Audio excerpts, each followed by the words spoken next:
So whether screen is visible?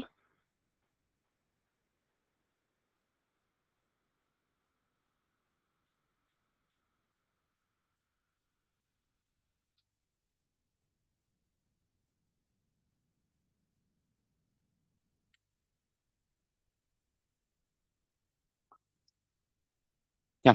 So the main topic what I cover today for this session is so introduction to VLSI design. So you already know, everyone know what is ASIC design flow. I will not go into the deep of that, but just after that I will immediately cover about full chip design, right? What is difference between full chip and block level physical design? So till now, what you have done in your workshop or in your internship or in your course, right? If you anyone student who have taken any of this, so you have done block level physical design. Just I'll give a brief introduction on what is difference between full chip and block level physical design, right? The PD flow from full chip to block, and the next is the main what we have to focus in today's world is what is role of automation in physical design, right? How to do automation in physical design. So how to fix the issues at once, right? I need not to fix one by one. So that is very hectic job. Right? If I have 1,000 violations and if I fix one by one, that is a hectic job. So I don't want to fix one by one. So I will just see what is role of automation in physical design. So next is some lower technology issues. I'll not go into deep of lower technology issues because this you will understand only if you face in the real world. But just I can briefly tell what is lower technology issues. Then mainly I will focus on what are the skills required for PD engineers, right? What skills you want to become a PD engineer? What are the concepts you should be having a strong knowledge so that you can become a PD engineer and you can crack the interviews. So next is I will discuss on a resume content. What are the basic things should be present in the resume, right? Without that, the resume will not be shortlisted for sure. So next is in last 5 to 10 minutes, I'll discuss about what is VLSI Minds training and development, what we focus on, right? So next is first I'll start with as this is already you people know about this. So what is VLSI design, chip design, and VLSI chip fabrication, right? The difference is VLSI chip fabrication happens in foundry where more chemical engineers are involved, right? Where more chemical engineers are involved, and the companies which has foundries, TSMC, right, UVM, Global Foundries, right, Intel, Samsung, right, all these companies has their own foundries. So mainly in the foundry, the engineers are involved in some chemical, like I can tell that the chemical process like photolithography, etching, ion implantation, diffusion, and formation of polysilicon by self-aligned process. So chemical, mechanical polishing, polishing the metal layers and other uh, diffusion or polishing your other layers, right? Base layers. So that is done through chemical mechanical polishing, right? So mainly the engineers in chip fabrication are chemical engineers. But chip design, right? We engineers work in chip design and we work with EDA tools. So EDA tool stands for electronic design automation tool. And what we do, the VLSI design engineers, we give GDS to the foundry. This is already known. So the GDS is given to the foundry. So design engineers will work with the software tool, that is EDA tools, and they'll give GDS to the foundry. So what is GDS, right? GDS is nothing but top view, right? If I see from the top, what I see, what layers I see, right? That is called as GDS. So this is called as GDS is nothing but layout, right? This is the layout of a cell. This green color is P diffusion, this orange color is N diffusion, the red color is polysilicon, and blue color is metal layers. So this is the layout of inverter, so which you people already know. So this is what so GDS has not only layout of one cell, it has like this, right? So GDS mainly has it has connections of layout connections of cells. So this is a one layout of one cell, right? For simplicity, all I have drawn is inverter only. Right? But here you can see this is one cell, second cell, third cell, fourth cell, fifth cell, and in between these cells we have connected. So layout connections of cell is called as GDS, and this GDS we will give to the foundry, and foundry will fabricate IC for us based on this.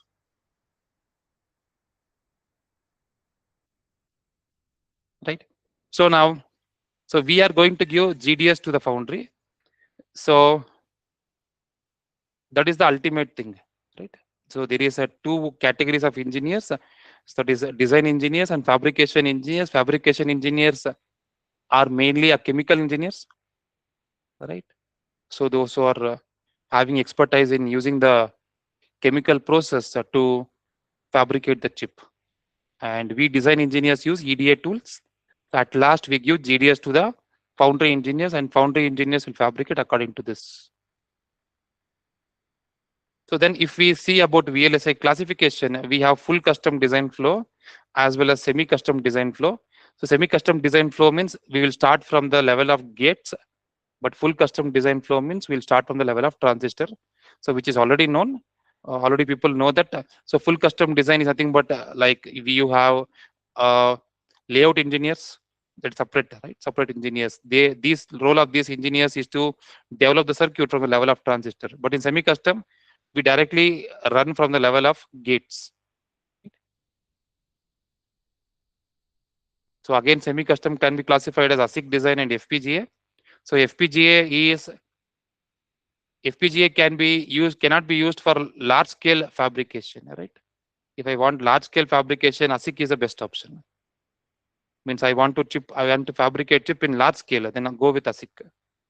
So if you want to fabricate with the small scale, right? In small scale you want to fabricate, then go with FPGA. Then FPGA is also used for prototyping, right? I have some Verilog code, and if I want to test that Verilog code, it is working as the required chip or not. I cannot send that design to the foundry to test it. The chip is working properly or not. Just if I want to test one chip or two chips, then I can go with FPGA, like research purpose, right? You as a final year project, you have a Verilog code, and if you want to test on the real chip, then you cannot go for fabrication in foundries because it costs very huge. So then you can test on FPGA. So FPGA can be used for prototyping, right? But ASIC design can be used for large scale fabrication.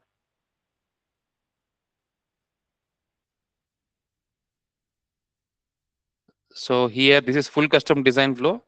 So full custom design flow, as I already told that it starts from the level of transistor. First, we'll draw the schematic. I am talking about full custom. This full custom design flow. It starts from level of transistor. You will draw the transistor. After drawing the transistor, you will simulate it. Simulate means you will apply different inputs and will verify whether required output you're getting or not. So after that, you will draw the layout for that. So this layout, PD engineers are not drawing. So layout for every standard cell is drawn by full custom design engineers. So we are not drawing it. So that is done by full custom design engineers. They will draw for every standard cell. They will give in the form of GDS, right? This is the GDS of NAND gate. They'll give GDS and LEF, right? Layout exchange format. Two files they will give. One is they'll give GDS. Next one they'll give it as LEF, right? These two things they will give, and we PD engineers use this layout information. So ASIC design flow, which is already known to you people, I will not go into the deep of ASIC design flow because which is already done many times. As you also undergone the workshops or internships, you already know what is ASIC design flow. So ASIC design flow starts with specification. In specification, mainly we decide what are all the blocks required, right, inside a chip. What blocks we want, whether we want ALU or graphical processing unit or PLL or control unit, right? What we want, that is building blocks of the chip we decide. Next, what is the clock frequency for each block? Next is what is the area for entire SoC? What is the estimated area? What is the estimated power for entire SoC? So all those things are specified and discussed between top level teams, chip architecture team, right? All those things they will discuss and they will decide the specification of the chip. So once the chip is decided what are the building blocks and what is the clock frequency and what is the estimated power and what is the estimated area. So then what happens is we will start implementing each block. Right? I will start writing Verilog code for each block. So one design engineer will start writing Verilog code for ALU, other engineer will start writing Verilog code for some Wi-Fi control unit or USB control unit, right? They'll start writing the Verilog code for each and every block. That is called as RTL design. So because why we use RTL design is RTL design. In RTL design helps us in describing the behavior of circuit, right? Instead of going into the deep inside the circuit, that is the structural way, going inside the structural way, what we can do, we can describe the behavior of a circuit, right? You can see this mux. What is the behavior of a mux? If select line is 0, 0, if S0 and S1 both are 0, 0, output will take A. If select line is 0, 1, output will take B. Select line is 1, 0, output will take C. Select line is 1, 1, output will take D. This is the behavior of mux. So I can write the Verilog code based on its behavior, not based on its internal structure. I need not to worry how the mux is implemented. That is advantage of RTL design. So now we will start writing the RTL design code for every block. After writing RTL code for every block, each engineer will write RTL code for every block, and RTL integration engineer will integrate all the blocks. He is called as RTL integration engineer, right? He'll implement all the blocks. So next, after RTL design, we will go with design verification. Design verification means verify whatever the code we have written, right? Verilog code, whether it is implementing intended functionality or not. That you have to verify. To verify that, we will write a test bench. So based on the test bench, what we do, we will, in the test bench, we will create different test cases. The test cases we will verify. For example, this is one test case, right? This complete thing is one test case. This complete thing is one test case. This is one test case. So now for this test case, whatever we have, what is that? Whatever test case I have, for the test case,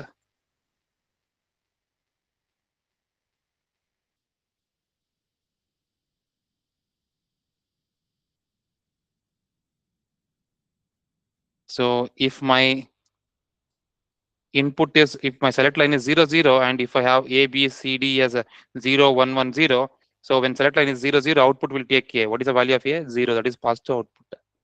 So like that, you apply different test cases by using test bench program, then you verify it. But it is very easy.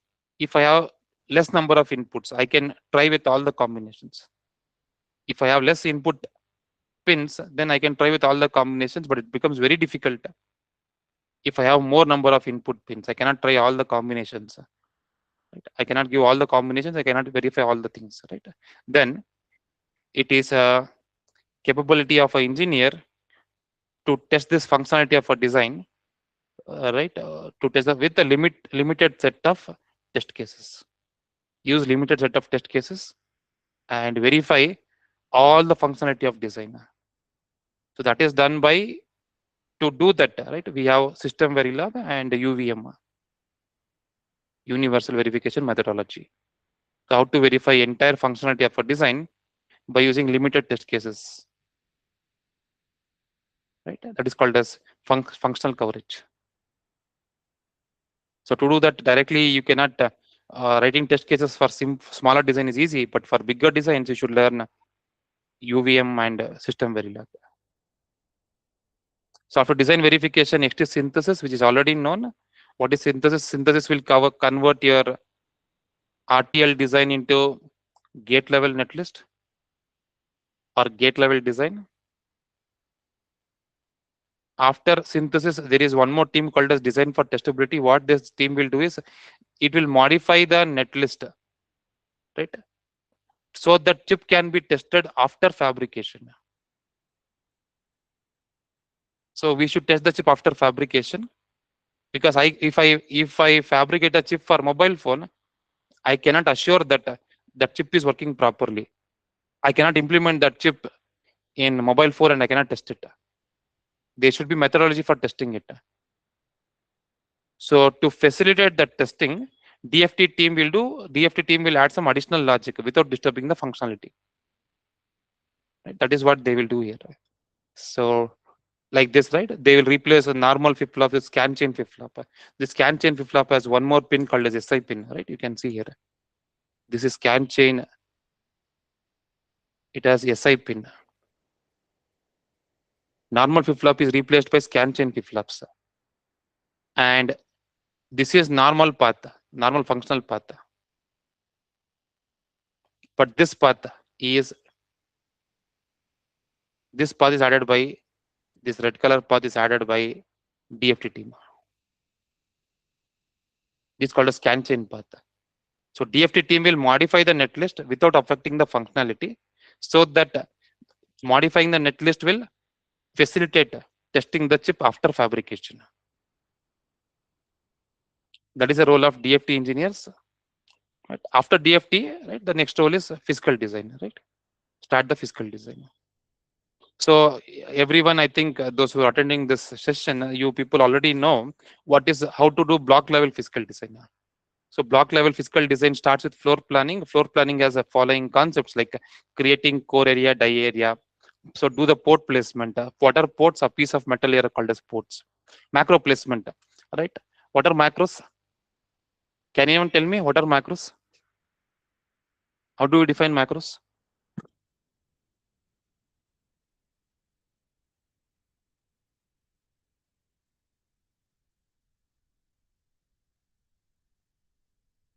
Yes. Can anyone tell me how to define macros?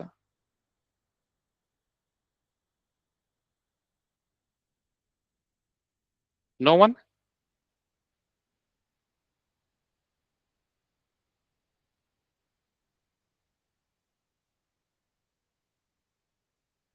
Hello, whether it's audible to everyone?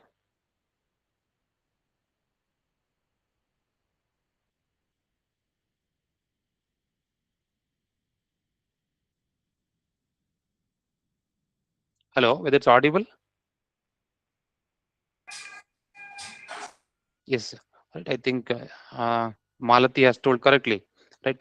What are macros? Macros are complex cells, right? These are complex cells whose layout is readily available, right? Directly we use the layout of this macros. Whose layout is, see, there are few components where we cannot write the Verilog code. Right? There are few components where we cannot write the Verilog code. What are those components? PLL, right? I cannot write the Verilog code for PLL, phase lock loop. Then I should use directly layout of it. So PLL is designed by full custom design team because it's analog design. I cannot write the Verilog code for PLL. Correct? So now what are macros? Macros are complex cells whose layout is directly available. Like it can be PLL or SRAM, right? SRAM can be used, or it can be a sensors. Right? So you have different sensors. So sensors or analog to digital converters or digital to analog converters. So all these are macros whose layout is readily available. So the macro count will be less, but standard cell count will be very huge. So standard cell count will be in 40,000 to 50,000, but macro count will be hardly 40 to hundreds. Right. First we will do macro placement. So creating core area, die area. Next we will do port placement. Ports are piece of metal layers. Then you will do macro placement. Macros are complex cells, right? Whose layout is readily available. Place that first. Then you will do physical only cell placement, like placing tab cells, end cap cells.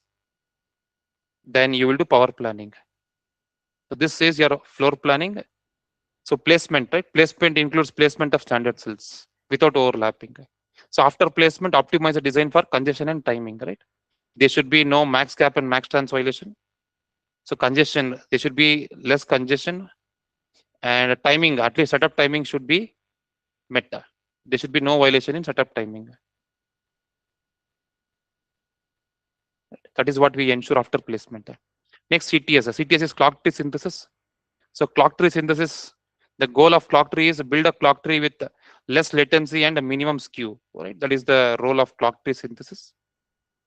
So clock tree is built so that every flip-flop will get a clock,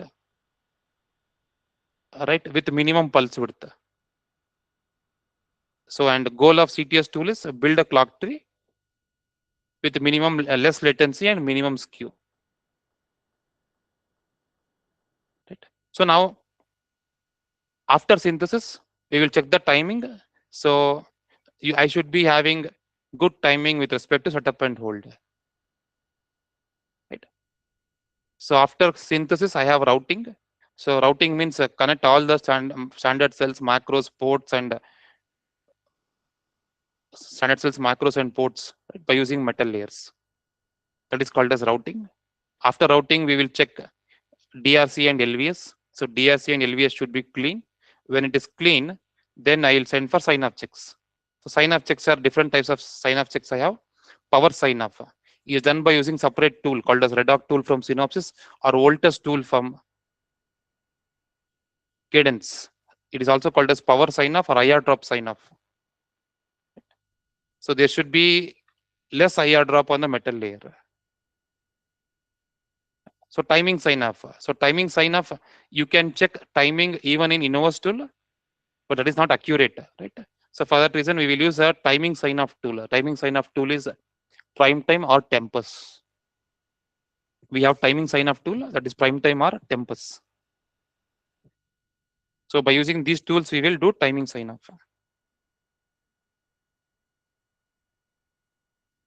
Then at last is physical verification. Physical verification means as we have checked here DRC and LVS, right? So once again we will check DRC and LVS on the base layers. Base layers means it is polysilicon, diffusion, metal layers. Sorry, polysilicon, diffusion, P substrate, NVEL, right? All these are called as base layers. With respect to base layers, we will check DRC and LVS, and as well as we will also check DRC with respect to metal layers. Design rule check with respect to metal layers we will do by using a separate tool called as physical verification tool. So industry standard is Caliber from Mentor Graphics, but from Cadence we have physical verification system PVS tool, and from Synopsys we have IC validator.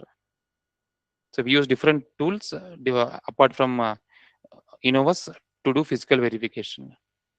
Even it is done in Innovus as well as we do it in separate tool because these tools are accurate and they have more rules to check.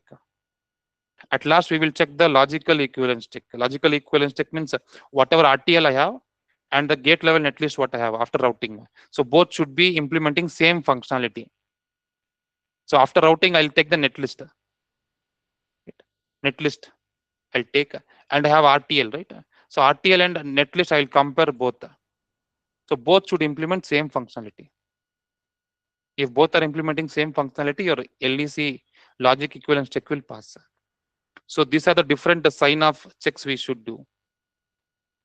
After doing different sign-off checks, what we can do is, if you are doing block level physical design, then you will send your block level physical design to, you'll create a GDS, then you'll send this block level physical design to full chip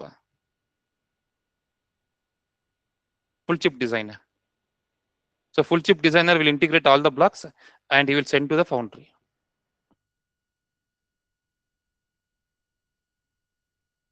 This is the brief ASIC design flow, so which we already know. So my major discussion of today is not ASIC design flow, right? Mainly, I want to discuss what is difference between full chip design and block level physical design.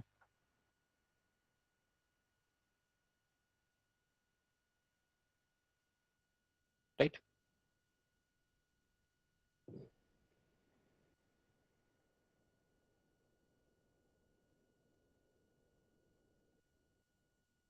So what is full chip designer? See, full chip is like this, right? So full chip has core area and die area. So this is outside is core area, right? This is core area. This is core area. This is die area.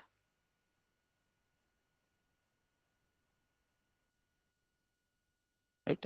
So core area and die area. Inside full chip, you have different blocks, right? This is block A, block B, block C, and block D. Right?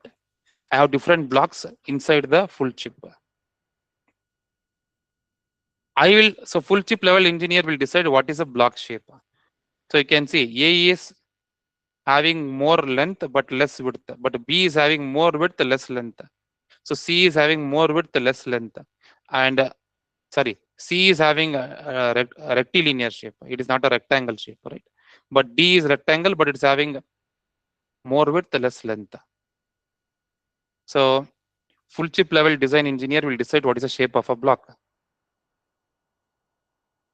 But full chip shape is always a rectangle or square almost, right? So full chip core area and die area is always in rectangle shape. But blocks can be of any shape. But it is rectilinear, right? It can be of any rectilinear shape. You can, one of the example is your C, right? How C is. The first difference is between full chip physical design and block level physical design is full chip is always in square shape or rectangle shape, but block level can be of any shape. It can be of any rectilinear shape, even it can be square or even it can be a rectangle. Next, what we place in between core area and die area. So in between core area and die area, I will place IO parts. So all these are called as IO parts. So in the full chip level design, so in between core area and die area, I will place IO pads. These are not called as ports. These are cells, right? These IO pads has EST production circuit. Inside these IO pads, we can have EST production circuit. So inside these IO pads have some other level shifters, right? All those things. Level shifters means outside voltage may be different, but what is a chip voltage that may be different. So you can have even level shifters. Even you can have EST production circuit. So all those things are present inside IO pads. So signals will come into the full chip through these IO pads. So these are cells actually. These are not, we can call it as IO pads, or even we can call it as IO cells, input output cells. But in between core area and block boundary, right? I will not call it as die area. For block level design, this is called as core area. This is called as core area. This is called as block boundary.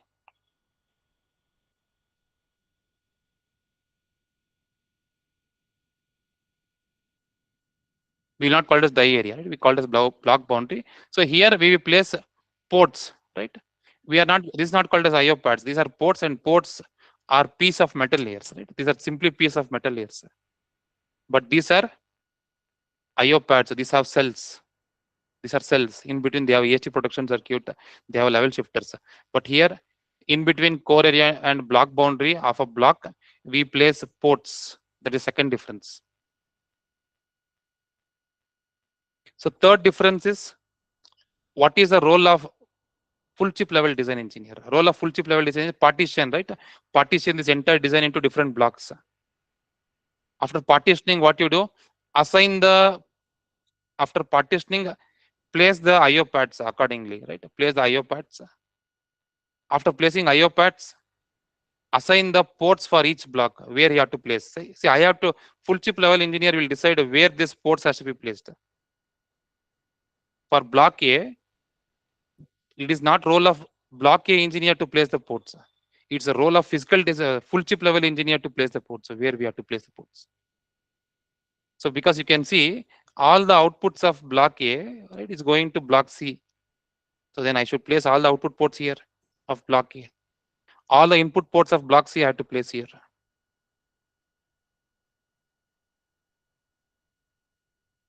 Again, right, three input ports are here, and again 3 input ports are here. Because again, block C is getting inputs from block D also. And all the outputs of block C is going to block B. Then all the output ports of block C is here. All the input ports of block B is here.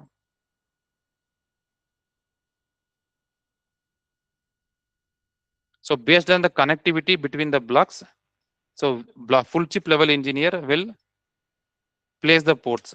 So after creating the shape of the block and after placing the ports, so full chip engineer will give this design to the block level engineer in the form of file called as def file. Def, design exchange format. This file has core area and die area of each blocks, right? Core area and block boundary. We will not call it as die area. It is called as block boundary for blocks. Next, it has port placement, right? Where port has to be placed. So this information is present in def file. Def is called as a design exchange format. So I have done creating core area and die area for block C as a full chip level design engineer. I have placed the ports. Then I will give this design to block level engineer. Now what block level engineer will do? He will start doing floor planning. So as core area and die area is already created by full chip level engineer, he need not to create it. Right? Block level engineer need not to create it. Port placement is also done by full chip level engineer. Block level engineer need not to do that. So block level engineer can directly start from the macro placement, power planning, right? Physical cell placement, all those things. The block level engineer can start doing it. So major role of full chip level engineer is do the partitioning, do IO part placement, place the ports for block, and hand it over to the block level engineers in the form of def file. So what block level engineer will do? He will take the def file. He'll start from macro placement, start doing macro placement, power planning, right? Physical cell placement. So placement of standard cells, CTS, and routing. Right? That is what block level engineer will do. And what is the role of full chip level engineer? Full chip level engineer role is to align the power planning, right? So you can see here, this block level engineer is creating the power planning here, right? This is the power planning created by block level engineer. Inside his block here, the PD engineer has created the straps. The block level engineer has created the straps. So the project which you already people done is a block level. Right? You have created the straps, and this block owner, this block B owner, he has also created the straps. So these two straps is present inside the block. What is the role of full chip level engineer? He has to connect these two straps. He is to make continuous in the channel, right? Here also vertical straps, the full chip level engineer should make it continuous. So that is a third role of a full chip level engineer. So first role is do the partitioning, do IO pad placement, next do port placement. After that, make continuous, right? Make the power planning continuous. So block level engineers will do their power planning inside the block. You do in the channel. Full chip level engineer will do in the channel. So he will make power planning continuous throughout the chip. That is the third role of a full chip level engineer.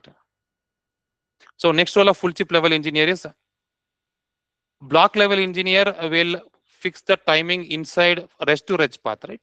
This rest to rest path for block level engineer. Two flip flops are present inside his block.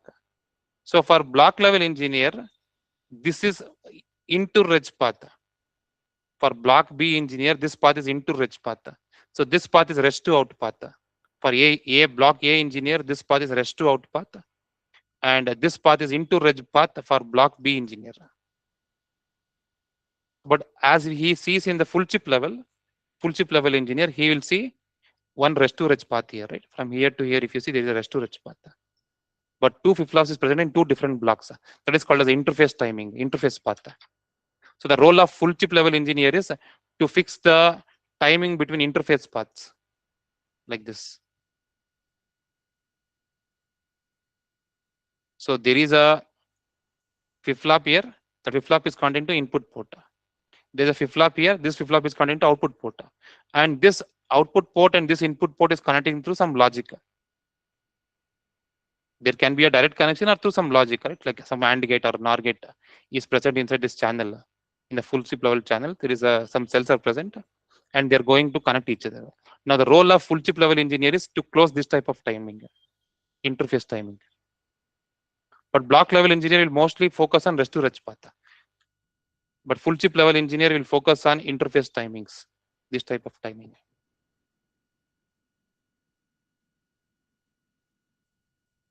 So that is the third role of full chip level engineer.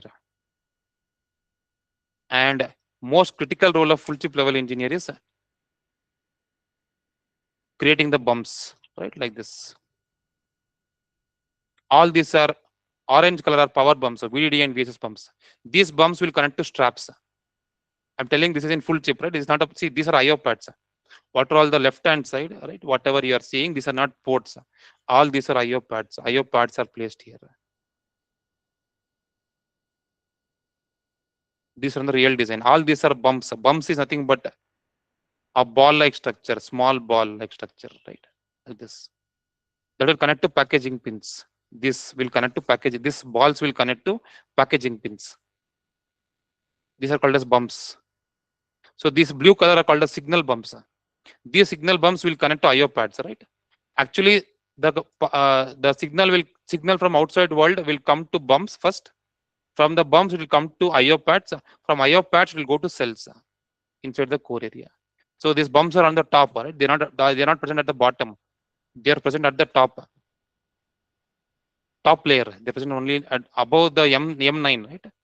Highest layer is M9. Above M9 layer, we have these bumps. So connection is like this, right? From the bumps, you connect to IO pads. From IO pads, you connect to cells or blocks.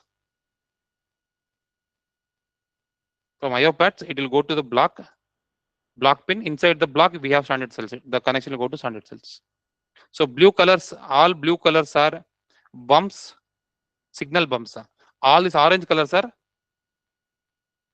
power and ground bumps, right? Like VDD, VSS, VDD, VSS. So they will carry VDD, VSS power from the outside world. So you can see here. So this is called as RDL connection, a redistribution layer connecting, correct? So we are making connections here, right? You can see all these connections are made.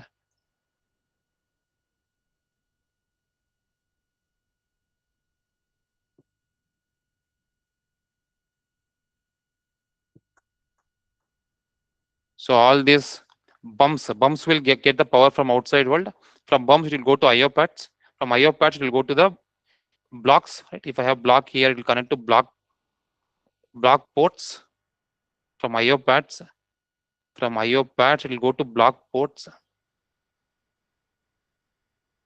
IO pads will connect to block ports. From block ports, it will connect to standard cells, right? So this bumps will get signal first. From signal, it will go to IO pads. Then all these are VDD, VSS bumps, right? So these bumps should sit exactly on the straps. You can see they're sitting exactly on straps. I should place the bumps in such a way that they're sitting exactly on straps. So they'll directly make connection to the straps. So these straps will get power from these bumps. And these straps will give power to the rails. So rails will give power to standard cells, right? Like that. This is called as bumps and RDL routing. So only RDL routing can take a 45-degree angle, right? Like this. It can take this type of angle, 45 degrees. So routing should go either horizontally or vertically, right? So this is allowed from M1 to M9. It should go from either horizontally or vertically. You cannot take any other angle. But only RDL, there is a separate layer called as RDL layer, redistribution layer. Above M9, you have one more layer called a redistribution layer that is responsible for connecting to the bumps. So here I can take 45-degree angle.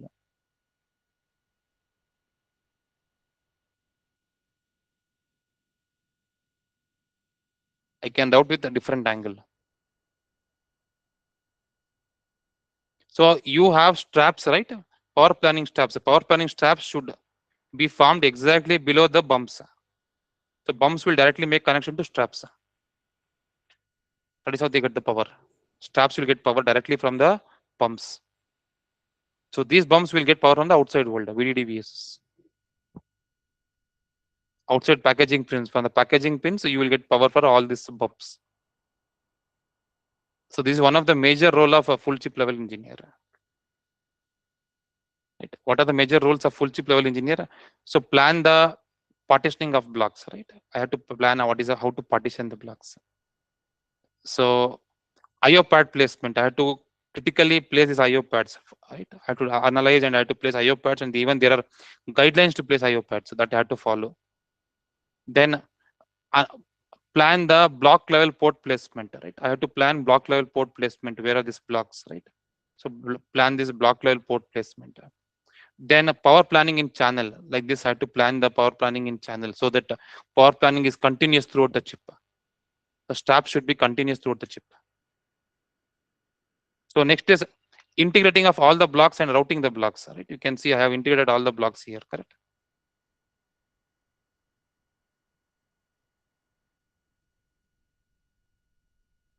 So here, like this, right? The routing is happening between blocks. So here, ports are connected. So integrating all the blocks means connecting between the blocks. So feed through planning, right? Feed through planning means, for example, I want to make one connection from here.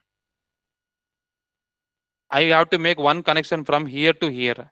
There is only one or two connections from this block to this block. I can call this block as A, B, C, D. There is a connection from block D to block B. I will not directly connect it. What I will do, I will create one separate port in block C. I will first connect between block D to block C. Then I will create one more output port in block C. I will connect block C to block B. Now here from this input port to output port, there is a direct connection. So this connection is not going to any standard cells. This connection is present inside block C. This connection is present inside block C, but it is not going to any standard cells. It is just used to connect between block D to block B. So this is called as feed through. Feed through means directly from input port to directly connect to output port. So don't connect anything to the cells. So even these ports can connect to standard cells, right? These ports will connect to standard cells. After connecting to standard cells, it may connect to ports. But here what is happening, this signal is directly connecting from in block C, there is an input port directly connecting to output port. So and this connection is called as feed through connection, because there is a connection from block D to block B that is going through C. So and this connection is called as feed through. So if you have any feed throughs like this, if you want, you should properly plan it. So that is called as feed through planning. Next is bump assignment, right? This is called as bump assignment. So at the corners you place signal bumps, at the middle you place power bumps with proper spacing to place it. After bump assignment, next to RDL routing, this is called as RDL routing. So only RDL can take a direction of 45-degree. I can route it in any other layers, other directions. So this is separate metal layer, right? This metal layer is called as RDL layer. Apart from M1 to M9, you have separate layer that is called as RDL layer. After bump assignment and RDL routing, so you will analyze the interface timing, right? This is called as interface timing. So timing between two different blocks, the rest to reg path is formed, right? This type of path is called as interface timing. For block level engineer, this is called as a rest to out, and this is called as into reg. But for full chip level engineer, this is rest to reg path. And this type of path is called as interface paths. So full chip level engineer is responsible to close this path. Right. This is about briefly. I have told what is the role of full chip level engineer. What he will do. What is the role of? See, as you already know, what is the role of block level engineer? Right. Creating core area and block boundary. So port placement. So core area and block boundary and port placement for block level engineer, he cannot decide.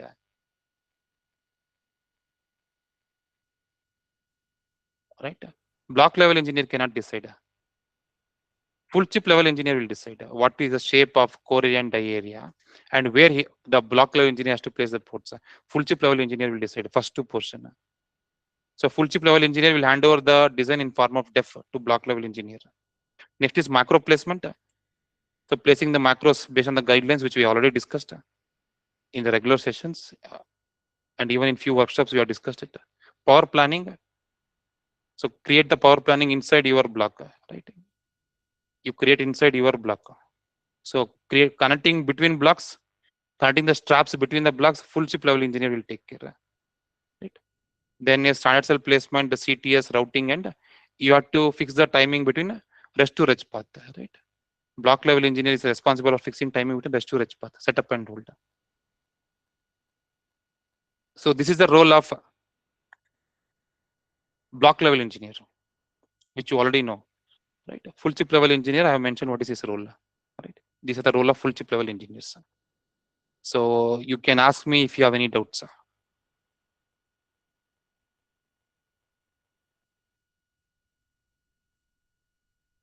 Any doubts you have?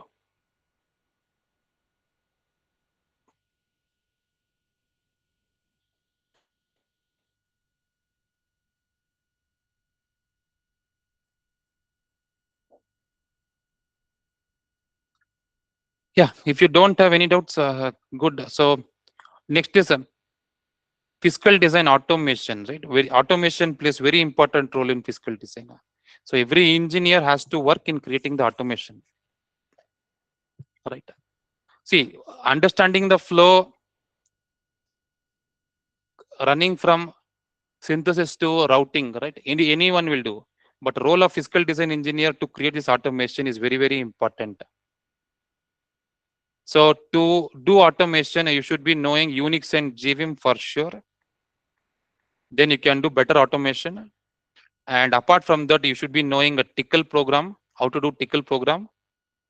Apart from tickle program, you should be knowing how to use a dbkit or dbset commands, that is tool commands. If you go to Synopsys tool, you should be knowing attribute commands, how to use it. Then you should be knowing, right? You should be knowing how to fix the issues. What command I should use, what tool command I should use to fix the issues. So if you know all these things, then you can do easy automation, right? So here there are few examples for doing automation. So using Unix and GVM, you can grab any information from the design. You can create the work environment, copying the files and folders, right? The search and replace the words in file. So file permission control, using chmod, you can control the file permission. So find files and directories using find command. So check disk usage, how much disk you have already used, right? How much free space you have left in the disk. So check what are the process running, right? If you want to kill anything, you can kill the process. You can check what are the process running on the server. Compare two files, right? There is a command called as a vimdiff. So it will compare two files. If you want to compare two files, so you can set the environment variable, right? All these are different operations what you do by using GVM and Unix, right? Just I'll give one example here. For example, if you have,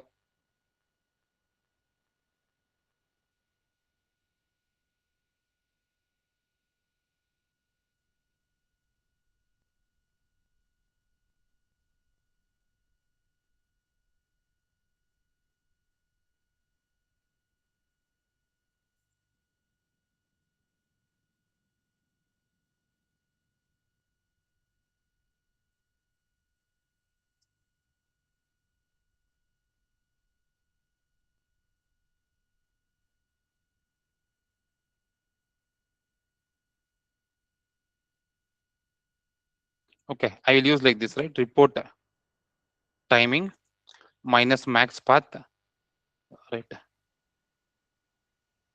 Max paths 15 or 20 max paths.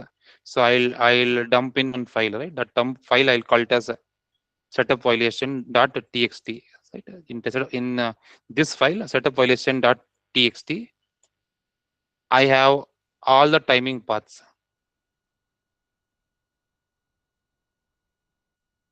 So I can see this is one path.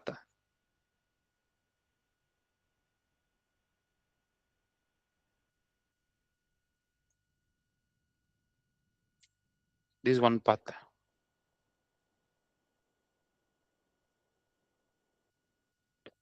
One rest to rest path. From here I have second path. Second rest to rest path.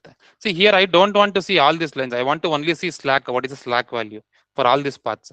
I have 20 paths like this, right? If you see last path,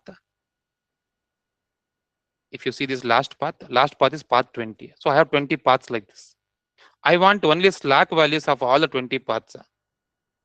So some person has shared me this file and I want to check only 20 slack value. So how to check only that? I want only this. I can write either tickle code to get only this values, or I can check from the GVM command, right? I can use percentage exclamatory mark. So percentage exclamatory mark will allow you to use Unix commands in GVM. There is a grep command, right? There is a grep. So grep will allow. There is a grep. There is a word called a slack here, correct? So I am telling extract all the lines which is having the word called as slack. So you can say it just extracted all the slack time. I'm sealing all the 20 paths slack time. Instead of scrolling down like this, right? Scroll down like this. Use U for undo.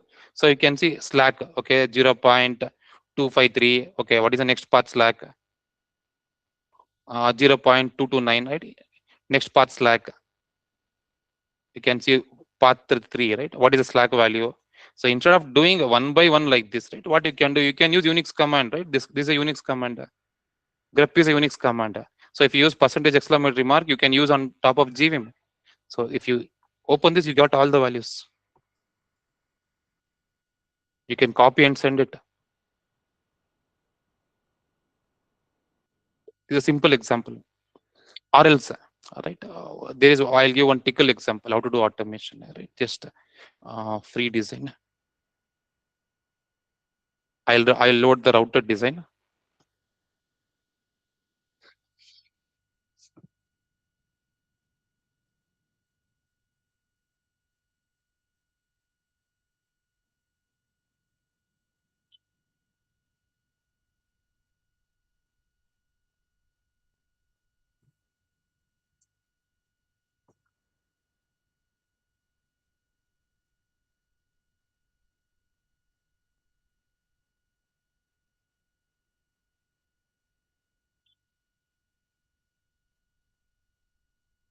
Okay.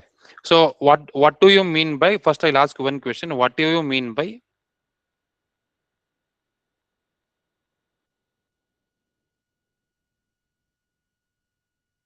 So this is an example where you have max cap violation, right? What is max trans violation? What is max trans violation? So max trans violation means you have a long net, right? From the library, the maximum transition on the Y pin, right? Here on the Y pin or at the input side also, right? At the input side also on the A pin or on the Y pin. What is the maximum transition allowed? That is mentioned in .lib. For example, here maximum transition allowed is 1.2 ns. This is called as required transition. Required transition. Or what is actual transition? So actual transition is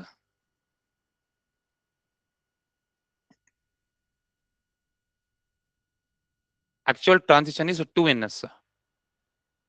So my .lib is telling on this output pin Y, or it can be on input pin A also. On output pin Y or input pin A, the maximum transition allowed is 1.2 ns. It should not exceed 1.2 ns. Right? But what is actual transition? Actual transition is 2 ns. So if you calculate the slack, correct? If you calculate max trans violation slack, it is required transition minus actual transition. So required transition is 1.2, actual transition is 2. So 1.2 minus 2 is 0.8 in this, minus 0.8 in this. So this much violation you have. You have to fix this violation. You have to reduce that. You have to reduce this transition. So how to reduce a transition now? This 2 ns of transition, right? The required transition is 1.2 ns. Actual transition is 2 ns. Right?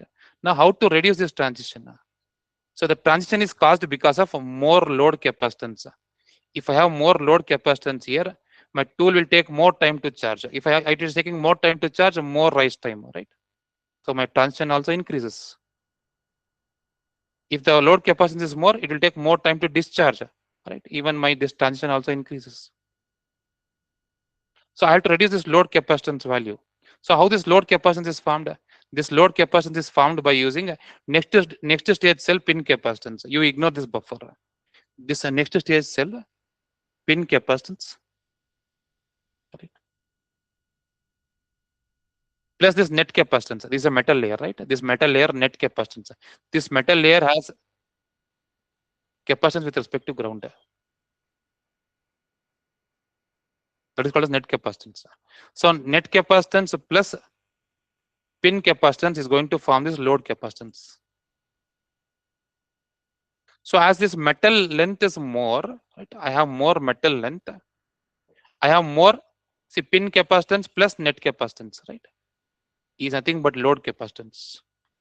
So this pin capacitance I will not reduce.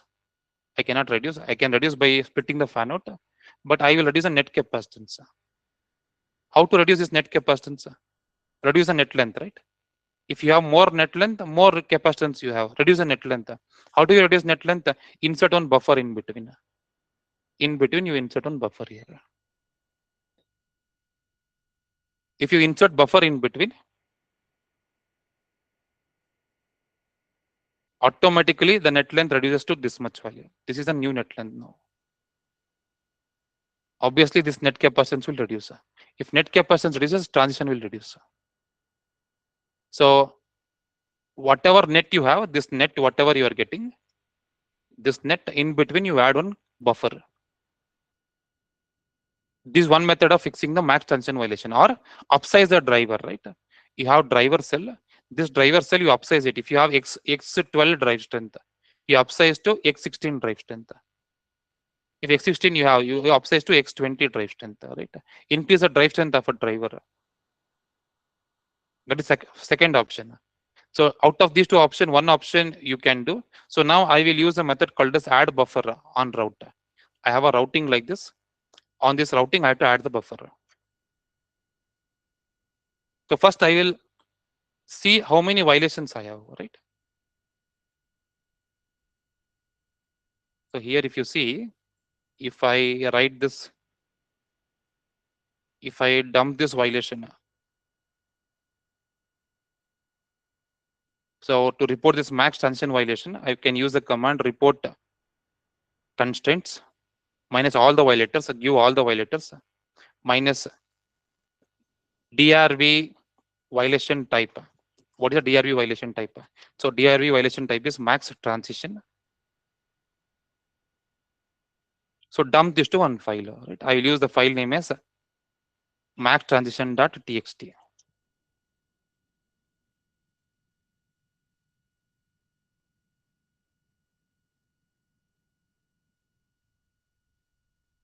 Now I can open this file, max transition.txt. So you can see how many violations you have, right? To see number of violations, what I will do, I'll remove these unnecessary lines. So I'll remove these unnecessary lines from here to here. So this pin name is also not required, right? Okay, just I'll retain this for explaining. So this is the pin name, right? This is a cell name. From here to here, it is a cell name, right? From here to here. There's a pin called as A pin. A pin. On this, so A pin is this side, right? A pin. On this, the required transition is here. The required transition is 0.280 ns. You can see required transition is 0.280 ns. But what is the actual transition? So actual transition happening on this pin is this actual transition is, you can see this is actual transition 0.382. That is actual transition. So if you perform required transition minus actual transition, you're getting negative value. So then this you have to fix, right? Now what I am doing, first this pin name I know, but I don't know what is this net name. So first find this net name, right? This net name you find. On this net, there is a net like this. On this net, in between you add one buffer, right? You reduce the net length. So now this is the net length.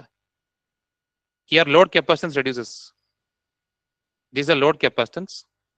If this load capacitance reduces, the transition also reduces. If this output of this transition is nothing but input for this transition. Output of this cell transition is nothing but input for this cell transition. So what I want to do is I want to add one buffer here in between, right? I can do that manually. So manually doing is I can take one cell, one pin I will take, right? This pin I'll take this pin first, get the net of this, right? I'm doing one by one. First, I'll select that. First, get the net of this. How to get the net? You can get underscore nets minus of object, minus of object, get pins, right? Get the pins. So you have pin. For this pin, you get what is the net name, right? This is the net name. This net name I will save to one variable, right? I cannot save directly because this is in the form of collection. I should use select get underscore object. In this front, I should use get underscore object name. Then this I'll set to one variable.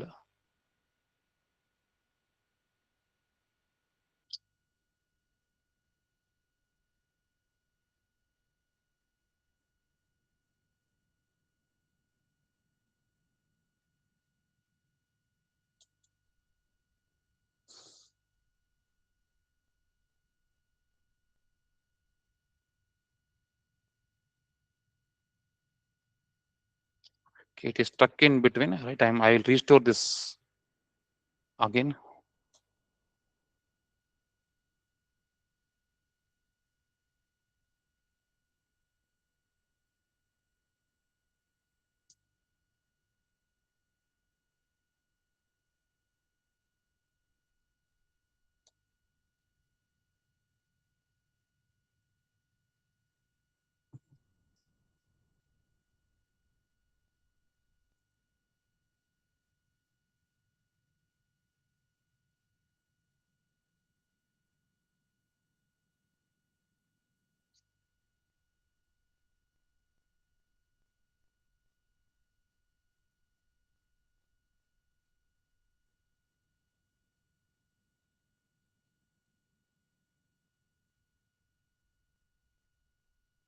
Okay, I will restore the design.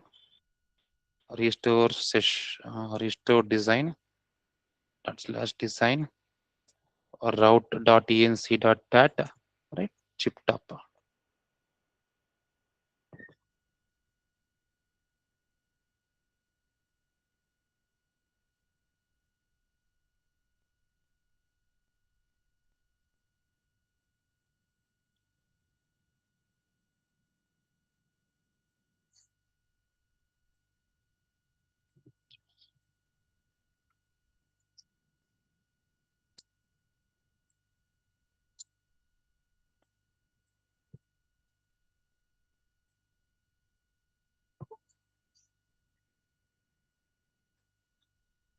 Okay, now I have a net name here.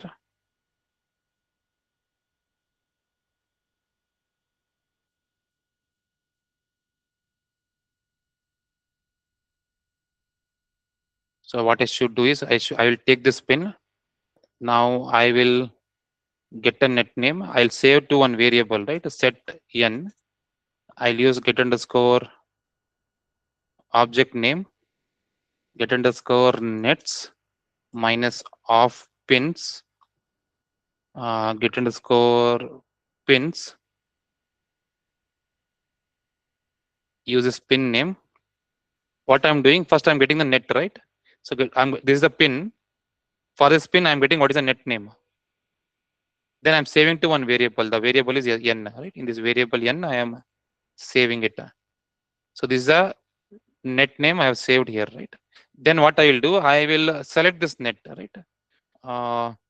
Get underscore net, get underscore net, $n. I can select how to select. You can use a command select object. So you can see in the GUI. So where this net is going, right? I will remove this power nets. I'll keep the signal nets, but I'll remove this power nets. So you can see the net is going like this.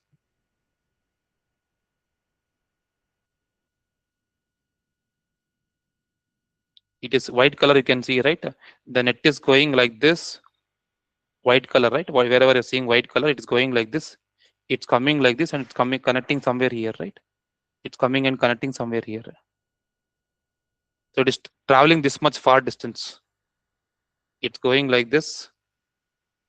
coming like this and connecting here, right? If I remove all the layers, you can see it properly. So this much far distance it is going, this net. So what I should do in between, I should add one buffer, right? Here in between, I should add one buffer to this net. That is my role. I can show you in the schematic also. So if you see the schematic, you see from this port, it's going to this NAND gate. So this macro port is somewhere here. That AND gate is somewhere here, right? It's very far. It's somewhere here. Somewhere here. So in schematic also you can see that. Now what I can do, I should add one buffer in between. So for adding one buffer in between, I have a command called as this command, right? ECO add repeater. So this command I have. This command will add one buffer. The buffer reference name is buffer x20 on this net $xn. $n means that is a net name. This is a net name.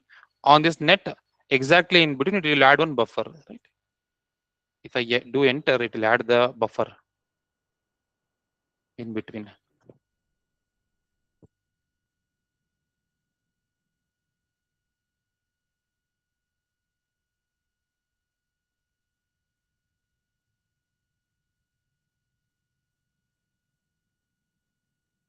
Okay.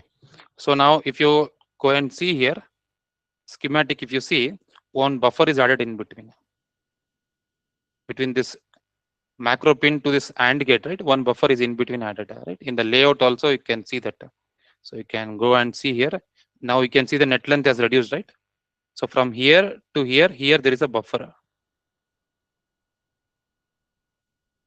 Here there is a buffer. So all the layers are not enabled, so it is not showing. So you can see it is coming and it's coming connecting somewhere here. Here there is a buffer. So to make the final connection is not done yet, right? If I do route ECO, it will do final connection. I should use I should use a command route ECO. Still, I have not yet used. If I use route ECO, then this final connection my tool will do. But still, it is not done yet.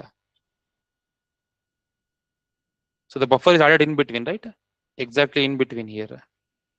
That is a buffer name. So if here one buffer is there, and again from buffer to here it will make a connection. So this process of adding the buffer, I should do for one net at a time. Take this cell, find the net name, add a buffer. Take this pin name, find the net name, add a buffer. Take this pin name, find the net name, add a buffer. I should do one by one. So instead of doing one by one, what I will do, I'll remove this unnecessary lines. I'll keep only lines what is required.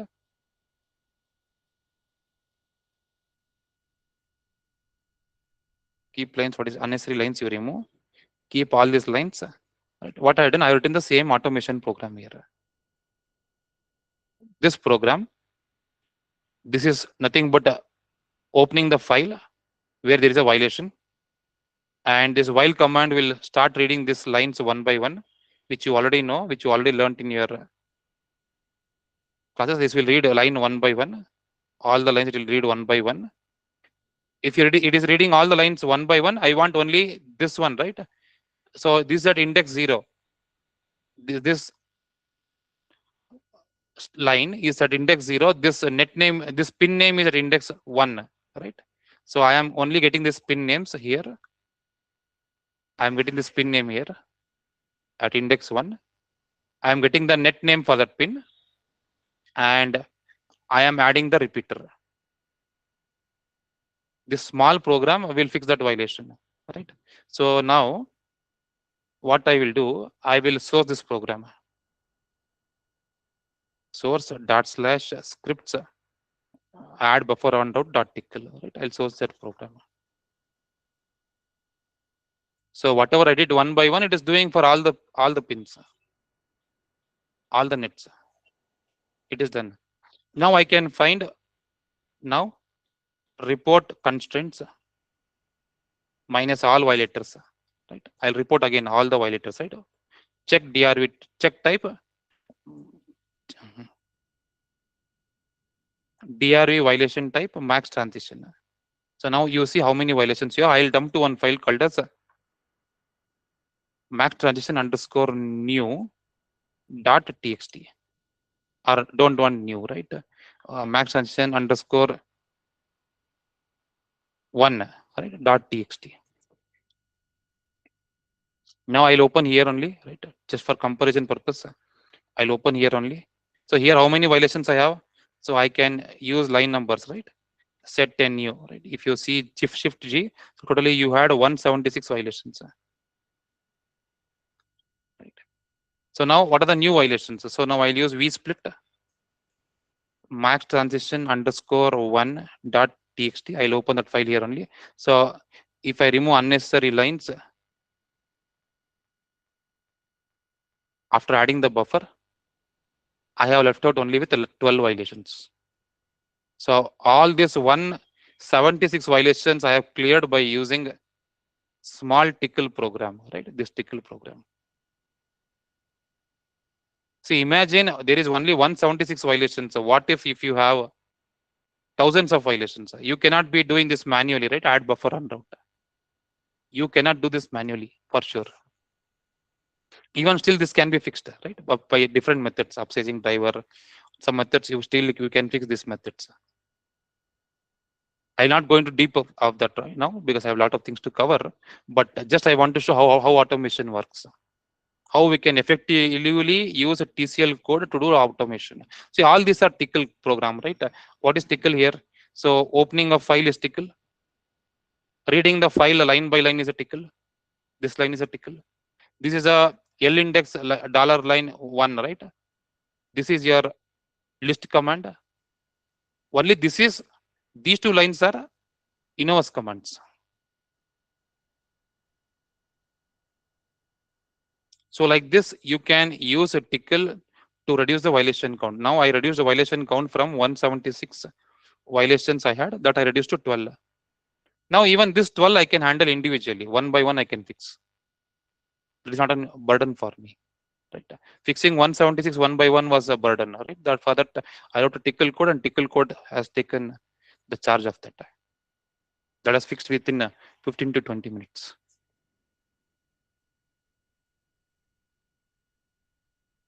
That is a role of automation.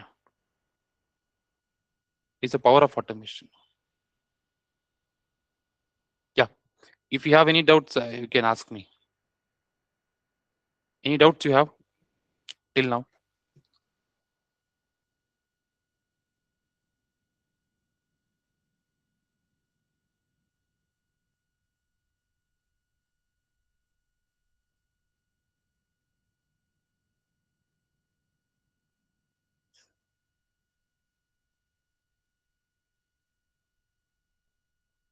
Yeah, we will take a break um, for 10 minutes. So exactly I'll start at 11:05. Take a break and come back. So I'll continue rest of the topics.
Yes, we will continue.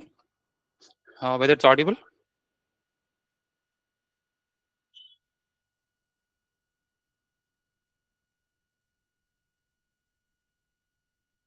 Yes, whether it's audible for online. Yes, Yes, sir. sir. Yeah. So now we have seen the role of automation, right? So I cannot go with many examples.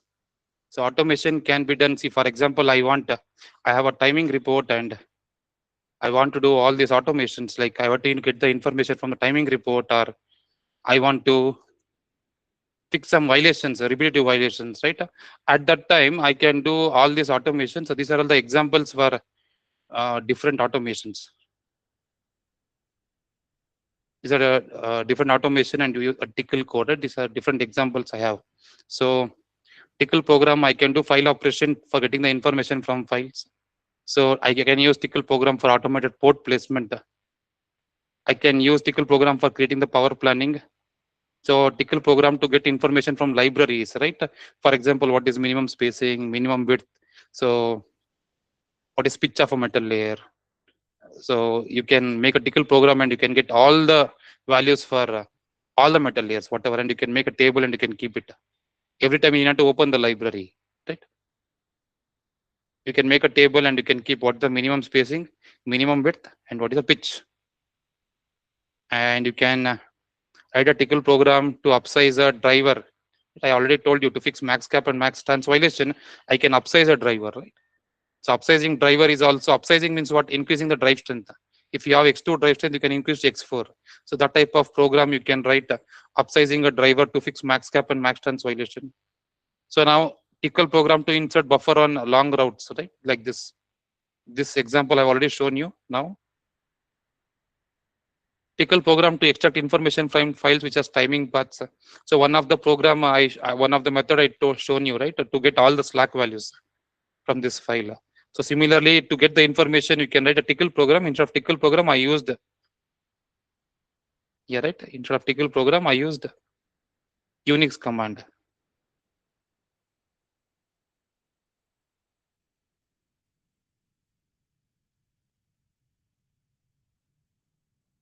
here to get all the slack values. I think this is not opening. I should reopen this file.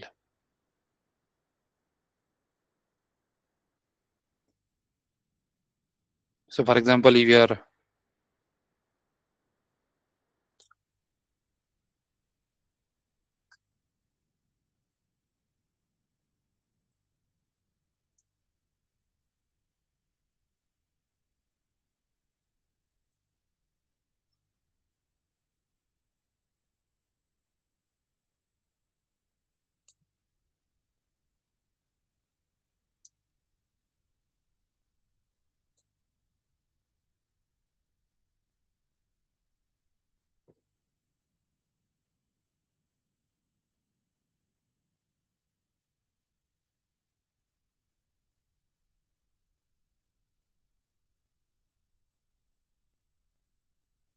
so you have this, right?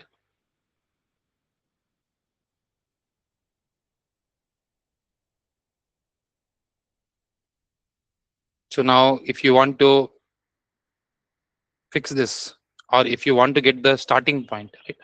What is the beginning point? What is the starting flip-flop name? So if you want to get that, then you can use easily. You can grip it. You can use. You can easily use the command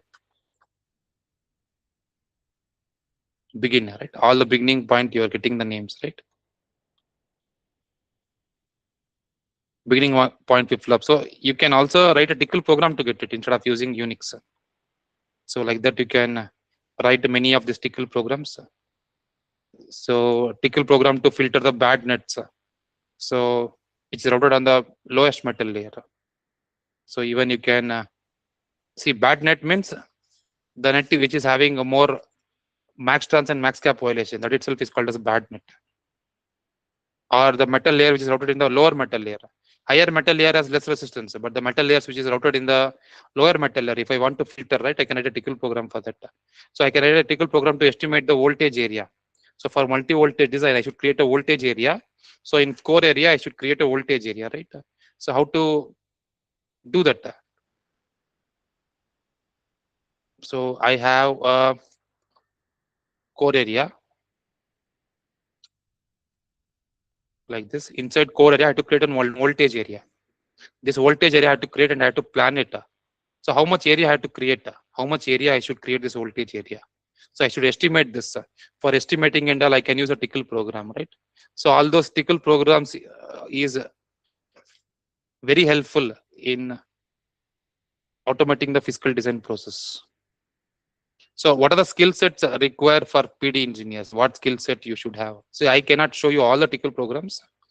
I have just shown one or two examples how to do automation. Right. This is one of the example.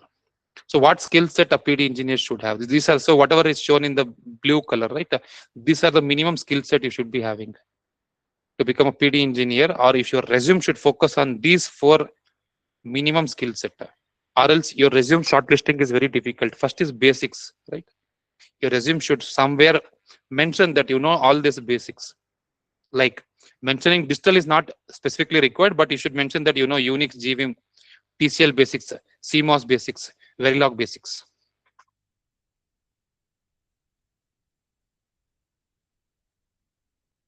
So next is you should be knowing PD flow completely, right? Right from synthesis, core area, die area creation, port placement, macro placement, physical cell placement, power planning, CTS routing, checking DRC and LVS after routing, metal filling, and sign off checks. At least this complete flow of physical design, you should be knowing it. Next, you should be knowing a concepts of static timing analysis. What do you mean by net delay? What do you mean by cell delay? From which file you will get cell delay? From which file you will get net delay? What is setup analysis? What is hold analysis? What is setup and hold analysis for in to reg and rest to out path? How do you perform that? What is PVT condition? That is process voltage temperature. How this PVT condition will affect your cell delay and net delay? What are the HTC commands? Like creating the clock or set input delay, set output delay, or your set load command, set driving cell. What are the different HTC commands? So multi-corner, multi-mode file, right? How to create this multi-corner, multi-mode file? Like you have test mode and you have func mode. So how to create this file, MCMM file. Next, clock getting checks. Next, asynchronous paths. So you need not to know all these things. At least you should be knowing at least till this MCMM file, right? At least you should be knowing till this MCMM file.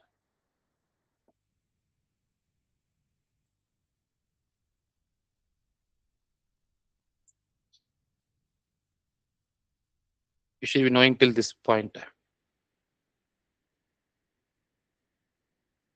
as STA engineer, right? So if you know this, you can also become STA engineer. It is not as you're starting as a fresher career, you can start as a PD engineer, or see PD engineer should be knowing STA, no doubt in that. So if you know all these things, you can even become a STA engineer.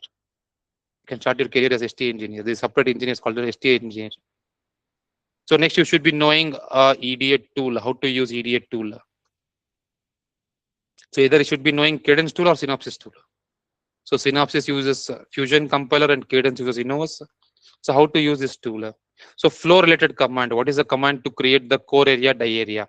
What is the command for port placement? Like edit pins is a command for port placement. What is the command to add the physical only cells? What is the command to do placement? Right? Place design is a command to do placement. What is the command to legalize the placement? So that is called as flow related commands. What is the command to do placement optimization? What's the command to do CTS? Right? All these are called as flow related commands. Next, you should be knowing application settings to this application settings to control the flow, right? Like this. So these are application settings.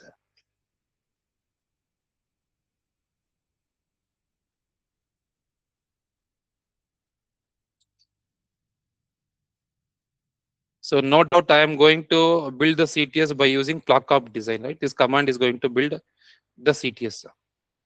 No doubt in that.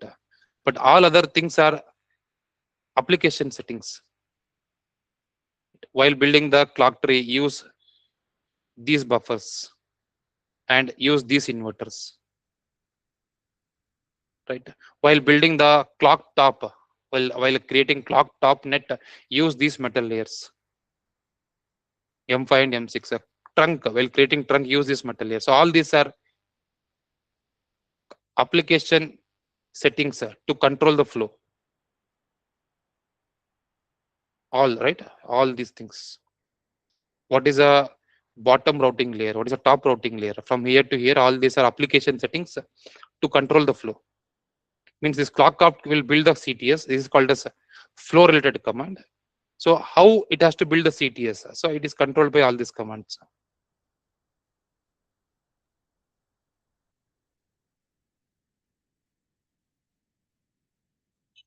Next, you should be knowing attribute commands and dbget or dbset command.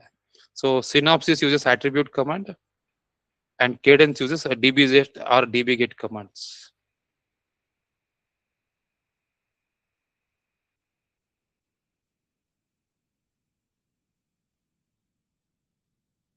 You should be knowing how to use this dbget and dbset commands, or Synopsys uses set attribute or get attribute commands. You should be knowing this. So if you know all these four things, right, then you can apply for PD engineers. But if you know whatever mentioned in green color, right, if you know these three things, you have added advantage. So what is the green things, right? So automation using Tickle. How to do automation using Tickle? So lower technology issues. So if you go to lower technology, what are the other issues you will face? See, flow remains same, right? PD flow is same. But 5nm, what issues you will see? In 3nm, what issues you will see? So if you know these issues, it's added advantage to you. Next, if you know full chip level design, that is added advantage, right? So they will not expect full chip level design from a fresher, but if you know, that is added advantage for you. So these green things, if you know, this is a skill set if you have, that's added advantage. But this blue color is the basic things which you should be knowing to become a PD engineer. So you cannot skip these parts, right?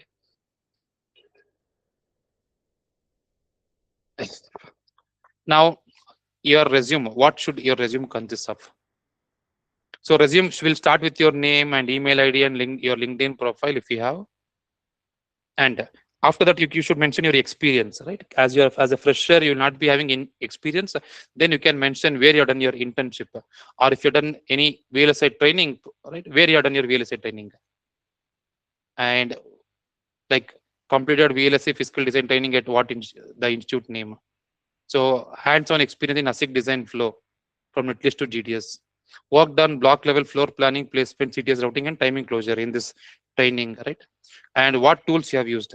Exposure to tools, Cadence, Innovus, Synopsys IGC2, prime time tempers, right? What are the tools you have used? You can mention that. So immediately after your name, email ID, phone number, so you should be mentioning your experience or training where you have undergone. It can be your internship also. Next is what is skill set you have or core competency what you have.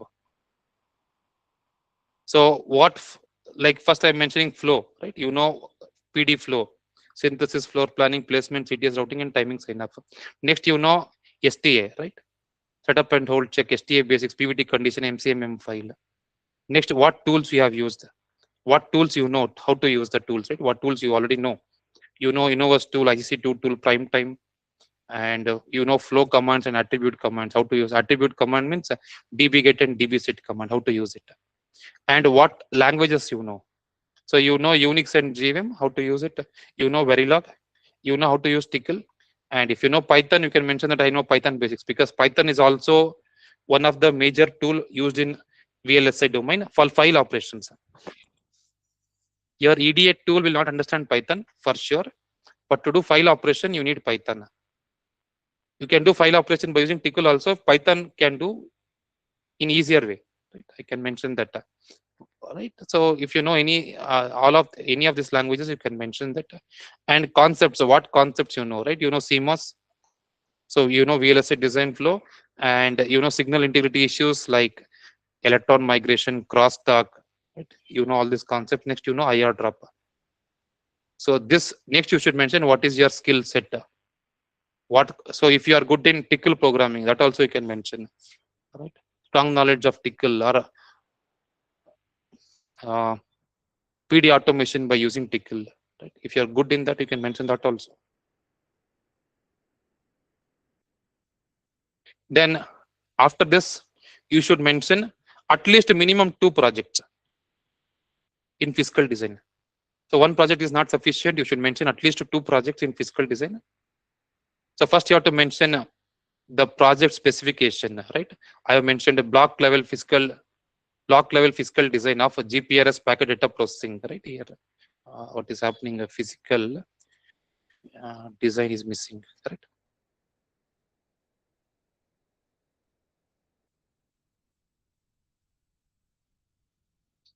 So technology is 14 nanometer. What is the operating frequency you used, right? 500 megahertz. How many macros you had? What is the standard cell count? How many metal layers you had in your design? So HVH means horizontal, vertical, horizontal, right? If M1 is horizontal, metal 2 is vertical, metal 3 is horizontal. Like that, like that you had 9 metal layers. So what are the tools you have used to implement this project? And what are the roles and responsibility in this project? Executed a complete PNR flow by achieving an optimized floor plan through strategic macro placement. So you have done complete PNR flow by doing a efficient macro placement. Then you have performed clock tree synthesis. So you need not to mention that I've done placement, right? So placement of cells tool only will do. So what is your role? So you have done CTS by using non-default routing rules, NDR rules, to achieve what? Achieving minimum clock skew and insertion delay. Next, what you have done, you have analyzed and fixed setup and hold violations using prime time ECF flow. Next, performed LVS check and cleared opens and short at routing stage. So this is the roles and responsibilities and what challenges you faced, right? Minimum these 3 things should be mentioned in the project. What is the roles and responsibilities? It's what you have done briefly. Then what are the challenges while implementing this project? What challenges you placed? As you had more macros, 48 macros, challenging was macro placement. So you have done multiple iteration of macro placement to reduce congestion and to achieve better QR. QR means quality of results. So conducted multiple CTS experiments for timing closure. So you have done different types of clock tree synthesis, fishbone history. Right? You have done like this many different types of clock tree synthesis you have done. Right? So you have manually fixed shorts and DRCs. So you were not able to fix by using tool. You manually fixed by using you manually fixed shorts and DRCs. So similarly, at least one project should be at lower technology, and other project you can mention at higher technology. If both are higher technology, no issues. If both are 45 nm, no issues. But mention 2 projects for sure. In that project, it should be project specification. What is your roles and responsibilities, and what are the challenges you face during the project? So then your resume will be shortlisted easily. So no one will see every skill and core competency of every student will be the same, right? This project they will see, right? How you have mentioned. So utilizing these words, you cannot blindly write this. If you clearly understood the project, you can write. Even you can write by using ChatGPT also, or by any other AI tools. You can frame these things, but still, you can do it only if you have clear idea. So what you have done. So project 1, project 2 should have minimum these content. So after mentioning projects, you can mention your academic project. So if your academic project is any one of these 2 things, it is well and good, right? And you can mention what is your strengths and hobbies. And next is your personal details. Next the declaration, right? This should be a minimum resume content, right? First is your experience. Next is your skill set. What skill set you have? The skill set should be related to the physical design only. Next, your projects, 2 projects which you have done during your workshop or your internship or you're during your training, right? Wherever you're done, you should mention these 2 projects. So project should have specification, roles and responsibilities and challenges. And if you have done any academic project, right, that you should mention here. Then you should be mentioning your strengths and hobbies. Next is personal details, then the declaration. So this should be your resume content, minimum resume content, right? So if you have any doubts, you can ask me.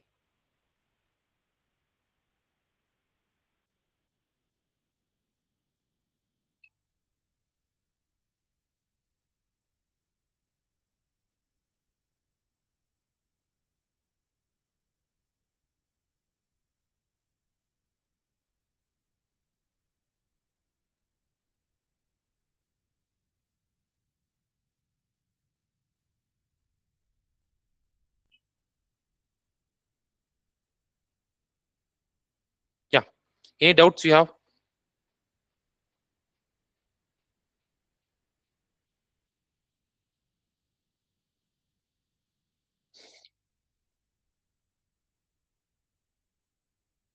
So at last, I want to mention, right? I will just talk about 10 minutes about VLSI Minds PD course training, right? We are starting the training from June 1st, the 6 months course training, right? This 6 months course training has basics for 2 months. So in basics, we'll cover all these basics, GVM basics, digital basics, Unix basics, TCL basics, CMOS, and Verilog basics, right? So PD main course is for, see, basics is for 2 months and main course is for 4 months, right? It is not for 6 months. So total it is for 6 months. So it is a 6 months training. So we have basics for 2 months and the main course for 4 months. And this is a course summary. We will start from synthesis. So we will start with the block level PD flow. Next, we'll do with in block level PD flow. We start with efficient macro placement, attribute commands, deep concepts of STA. So we'll go with sign off checks, right? So timing sign off using Tempest tool and physical verification we will do by using PVS. After that, we will do full chip physical design also. So we'll do two projects. Both are at 14 nanometer. So one project is with block level physical design. Another project is with full chip level physical design. This none of the institutes will do. So full chip physical design, no institute will do. So only we will cover full chip physical design. And one more highlights of our course is tickle automation. We will focus more on tickle automation. How to fix issues by writing tickle automation. That is the main highlights of our course.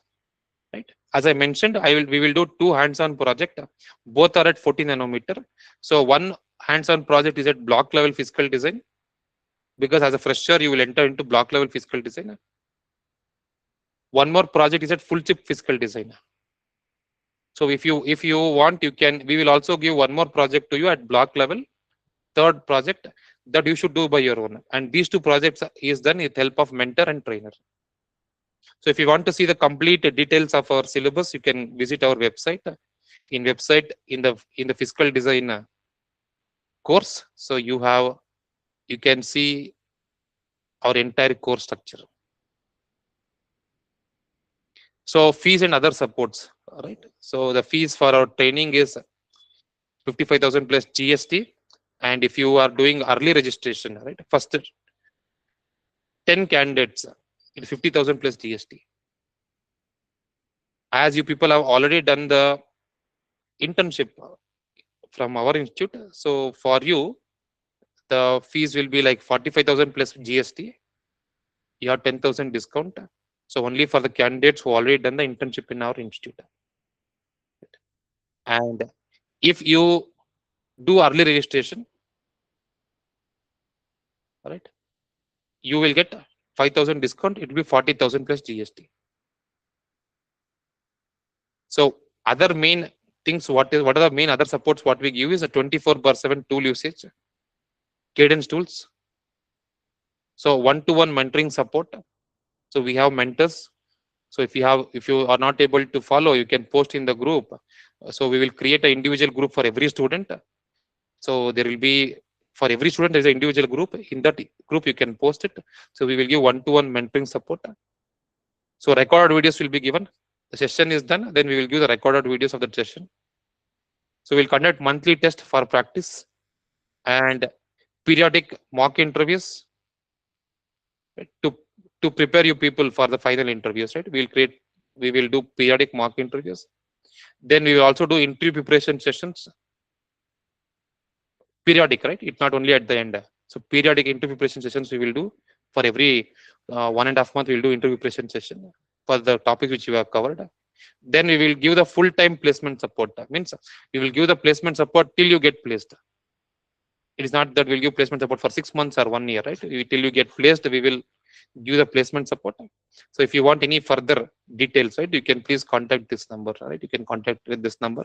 So I will mention, right, the fees for that students who already got internship, right? It is 40,000 45,000 plus GST. Only for first 20 candidates, it is 40,000 plus GST.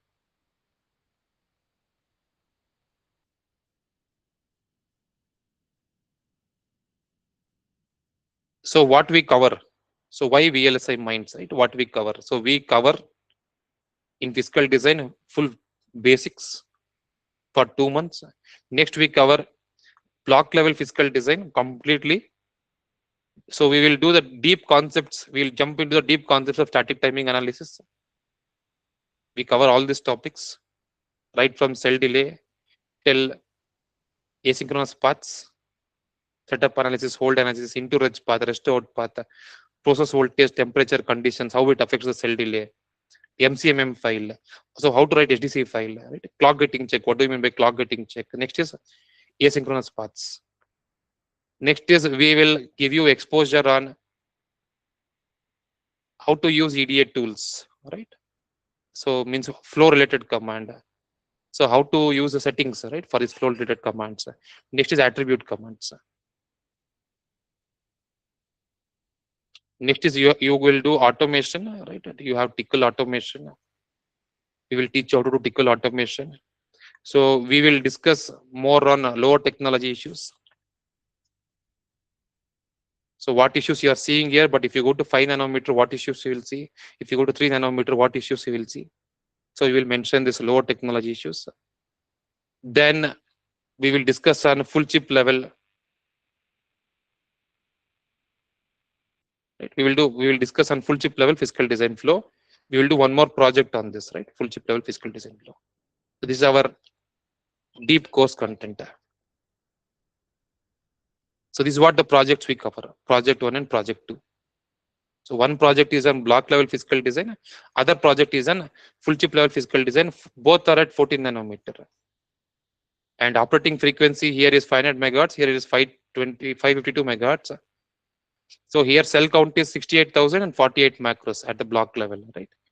Here in project 2, we will do partitioning, IO pad placement, right? Port placement, power planning, integration of blocks, bump assignment, and RDL routing. So we will do one project on block level, one project on full chip physical design. If you want to practice, we will give one more block level physical design. This is what we cover in our project. So if you have any doubts, so what tools we use?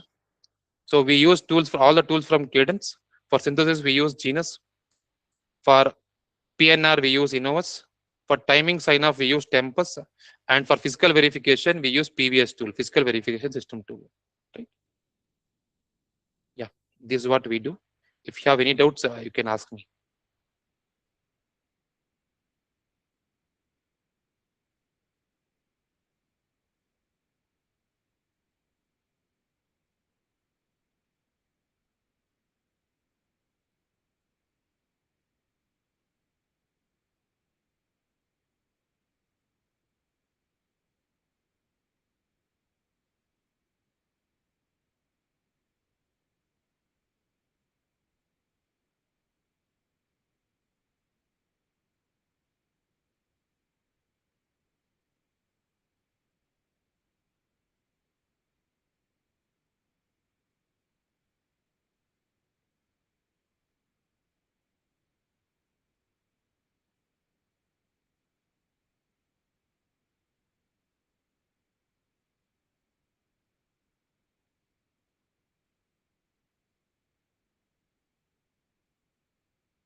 Yeah, if you have any doubts, you can ask me. Any doubts you have?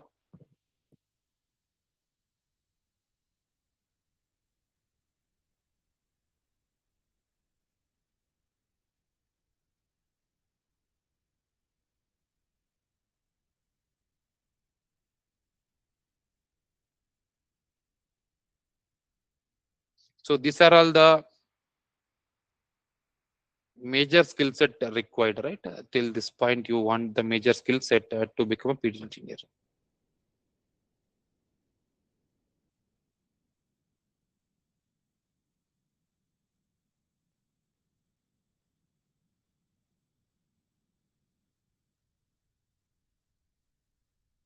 Okay, if you don't have any doubts, right? Thank you everyone.